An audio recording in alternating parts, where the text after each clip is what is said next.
Welcome to my channel. आपका मेरे channel Neetu Tripathi blogs में आपका फिर से स्वागत है। तो आप कैसे हैं फ्रेंड्स? आई होप आप जहां भी होगे भगवान की कृपा से बहुत अच्छे होगे। तो मेरी तरफ से सभी फ्रेंड्स को मेरी तरफ से गुरु पूर्णिमा की शुभकामनाएं। तो मैं आज आपके लिए एक नया व्लॉग लेके आई हूँ। तो ये व्लॉग है, स्टार्ट कर रही हूँ मैं एक दिन पहले वीडियो मैंने एंड किया था शाम के टाइम का। तो देवांश और अंश खेलने के लिए चले गए हैं और फिर ट्यूशन भी चले गए हैं। उसके बाद हस्बैंड का आने का टाइम हो गया है, तो उसी के बाद का ये व्लॉग स्टार्ट कर रही हूँ। तो आई होप आपको ये व्लॉग अच्छा लगे और आप स्किप करके ना देखें, क्योंकि आगे आज की रात निकलने के बाद गुरु पूर्णिमा स्टार्ट हो रही है। तो जो मैंने गुरु पूर्णिमा में किया है तो वो मैं आपके साथ शेयर करूँगी और आप देखते रहिए व्लॉग को आगे। तो यहाँ मैं अब हस्बैंड आ चुके हैं और मंगलवार की रात है, तो वही उनके लिए जो शाम का चाय नाश्ता होता है तो वही मैं प्रिपेयर कर रही हूँ। तो यहाँ मैंने चिप्स और मूंगफली और मखाने मैंने उनके लिए सेक दिए हैं। और एक तरफ है ना जो दूध रहता है शाम का, तो वो एक बार मैं उसको बॉईल करके रख देती हूँ, क्योंकि गर्मियों का टाइम भी है तो ज़रूरी है। वैसे तो बरसात का ही टाइम है, पर बरसात में भी ऐसी उमस हो रही है कि बिल्कुल गर्मियों जैसा फीलिंग हो रहा है। पर वो गर्मियों जैसे ही लग रहा है, बिल्कुल किचन में आते ही से ही पसीना छूटने लगते हैं। और एक तरफ उनका नाश्ता बना रही हूँ, दूसरी तरफ दूध गर्म हो रहा है और बीच वाले चूल्हे पे मैंने चाय बनाने के लिए रख दी है। तब तक चाय नाश्ता बन रहा है, तब तक मैं दूसरा काम भी कर लेती हूँ।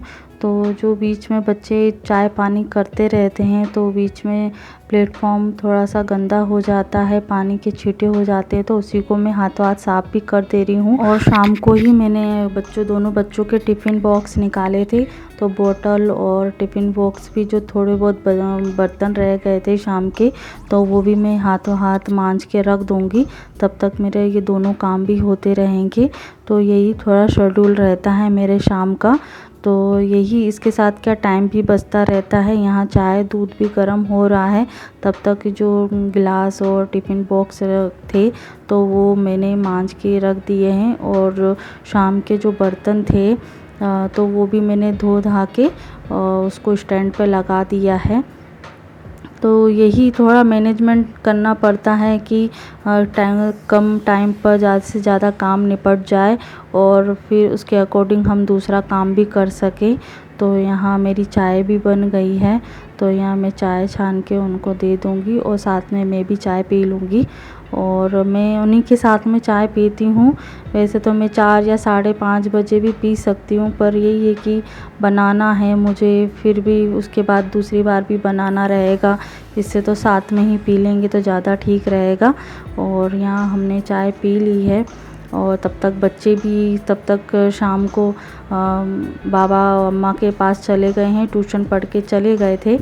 और यहाँ शाम को मम्मी भी बता रही थी कि गेहूँ भी निकालना है, तो मैं यहाँ गेहूँ निकाल रही हूँ। तो यही थोड़ा सा इसका सेफली तरीके से उसको स्टोर करना पड़ता है, नहीं तो बरसात का टाइम है तो कीड़े और जो छोटे छोटे पटा क्या बोलते हैं उसको, तो वो हो जाते हैं। तो इसीलिए उसको 2-3 लेयर में उसको सेव करना पड़ता है। तो मैं उसको डायरेक्ट बोरी में नहीं भरूँगी। तो जो स्टील के बर्तन मेरे खाली थे, डब्बे थे, तो वो मैं उसमें स्टोर कर दूँगी। तो यहाँ हमारे जो गेहूँ हैं वो पूरे साल भर के लिए 3 से 4 कुंटल भरे जाते हैं। तो उसको स्टोर करना भी दिक्कत नहीं होती है, क्योंकि हम सेफली तरीके से उसको स्टोर करते हैं। तो इजीली साल से 1.5 साल गेहूँ हो जाता है। और जो मंथली गेहूँ को पीसा जाता है तो वो मंथली में 40 से 35 या 40 किलो के करीब पिस जाते हैं। तो 3 से 4 जो डब्बे हैं वो मैं भर के रख दूँगी, तो सब शाम को आएंगे तो वो पिसाने के लिए रख देंगे। और गेहूँ को थोड़ा क्या स्टोर करने के लिए लेयर पे लेयर रखेंगे तो वो क्या हवा पास नहीं हो पाती है।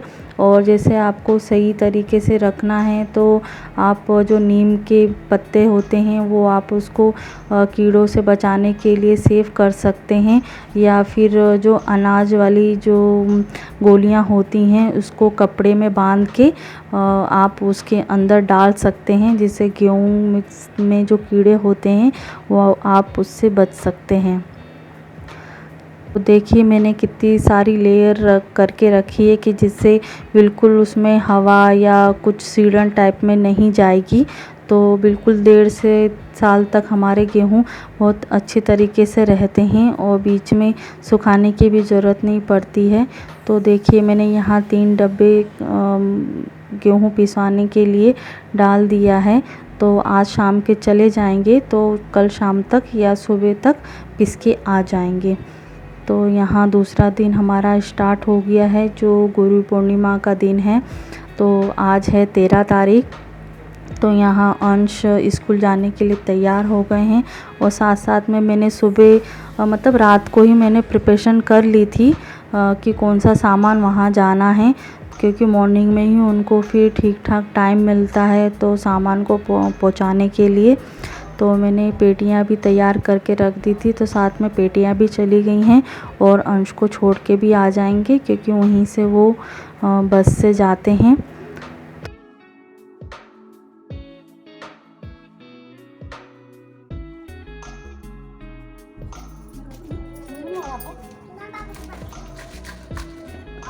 तो यहाँ मैंने दोनों बच्चों को भेज दिया था और ये भी ऑफिस चले गए थे और देवांश भी स्कूल चले गए थे। उसके बाद मैं स्कूल से देवांश को लेके आई थी और उसके बाद धूप भी ठीक ठाक थी, तो मैंने मतलब पहले से ही गोबर को स्टोर करके रखा था।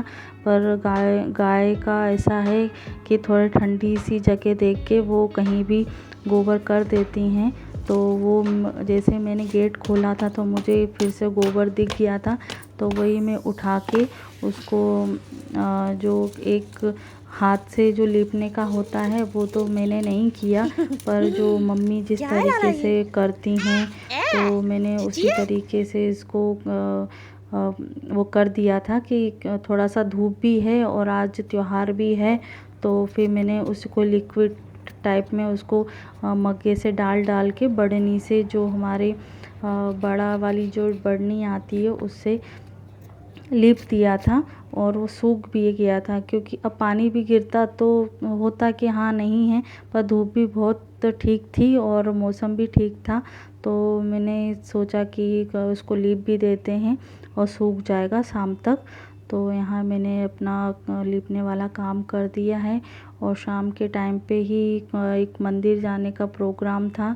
तो सुबह तो किसी को टाइम नहीं मिला था क्योंकि ये भी ऑफिस चले गए थे और बच्चों को भी जाना था स्कूल। तो शाम को ही प्रोग्राम बनाया मम्मी हमने कि शाम को ही जाना है मंदिर। तो यहाँ शंकर के पास में ही मंदिर है, ज़्यादा दूर नहीं है, 10 से 15 मिनट लगता है। तो यहाँ हम शंकर जी के भगवान मंदिर आए हैं, तो यहीं हम पूजा और दर्शन करने के लिए। मेन मंदिर तो हनुमान जी का मंदिर है, पर यहाँ सभी भगवान माता जी और शनि भगवान और जो सभी देवता होते हैं सभी यहीं विराजमान हैं। मेन तो हनुमान जी का मंदिर है। तो सबसे पहले मंदिर घुसने के बाद में हाथ पांव मुँह धोकर फिर हमने मंदिर में अंदर प्रवेश किया। तो यहाँ हम सब घंटी बजा रहे थे, तो देवांश भी घंटी बजाने का उसको हो गया कि मुझे भी घंटी बजाना है। तो यहाँ हम अभी दर्शन करने के लिए आए हैं और यहाँ सभी जो भक्त लोग होते हैं वो गुरु पूर्णिमा के दिन बहुत लाइन बनी होती है, हवन भी होता है और इस पर्व को क्या पूरा देश और पूरी मतलब अच्छी तरीके से श्रद्धापूर्वक भाव से मनाते हैं। तो मैं आज का दिन जो है गुरु पूर्णिमा का दिन सभी गुरुओं को समर्पित करती हूँ और सभी गुरुओं को प्रणाम करती हूँ। और ये दिन जो होता है गुरु पूर्णिमा का दिन आषाढ़ महीने में ही होता है और गुरु के ही उपलक्ष्य पे बनाया जाता है। और ये जो गुरु पूर्णिमा का मेन जो दिन होता है वो एक महर्षि वेद व्यास के जन्म के उपलक्ष्य पर बनाया गया था, क्योंकि जो वेद व्यास है उनका आज के दिन जन्म हुआ था, तो उसी की यादगार में ये दिन मनाया जाता है। तो हमारे जीवन में गुरुओं का बहुत महत्व होता है, इसीलिए मेरा कहना है कि आप गुरु दक्षिणा लीजिए और अपने गुरु बनाइए। और अदरवाइज़ आपके गुरु नहीं हैं या गुरु दक्षिणा नहीं ली है तो आप विष्णु भगवान को या शिव शंकर को गुरु मानकर उनकी उपासना कीजिए और भक्ति कीजिए और उनकी रोज़ आराधना कीजिए और गुरु का नाम लेकर आपका ये दिन शुभमय हो, उसका मनोकामना कीजिए। गुरु से और भगवान से यही मनोकामना कीजिए कि जो हमसे गलती हुई है, जो भी हमें आगे राह दिखाए और जो गलती हुई है उन्हें हमें माफ़ करिए। गुरु ही हमें आगे भगवान तक ले जाने की राह दिखाता है और सबसे पहले गुरु हम अपने गुरु को ही मानते हैं, जिन्होंने हमें ये सिखाया है और यही सिखाते हैं कि हमारे आराध्य हैं और उनके बिना हमारा जीवन व्यर्थ है। और उनकी उपासना करें, उनसे विनती करें, उनकी पूजा करें और बच्चों को भी सिखाएं गुरु का महत्व। और बच्चे स्कूल जा रहे हैं और उनको भी गुरु का महत्व सिखाएं, उनको भी पूजा करना सिखाएं, क्योंकि बड़े ही पूजा करेंगे तो बच्चे भी देखते देखते पूजा करना सीख जाते हैं।